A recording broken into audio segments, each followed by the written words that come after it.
Piliin mo si Kaya Homes dahil malapit lang sa 7-Eleven. malapit lang sa Pure Mart. Malapit lang sa Dali. One bus ride lang to PITX.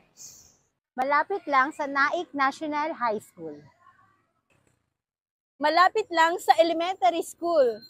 Baba ng bus, sangsakay na lang ng tricycle papuntang Kaya Homes.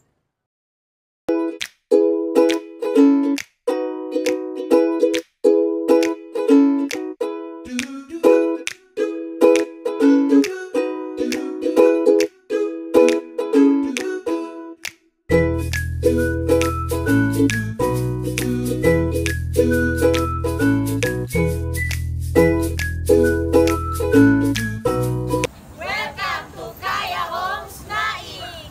Piliin mo si Kaya Homes dahil May provision ka na para sa motor at e-bike mo. Painted na ang walls at ceiling upon turnover. Complete features na ang toilet and bathroom niya. piliin mo si Kaya Homes dahil May free rainwater collector ka na makakatipid sa water bills mo. may ceiling na naka-astrofoil pa para hindi gaanong mainit. Madali kang makalipat dito.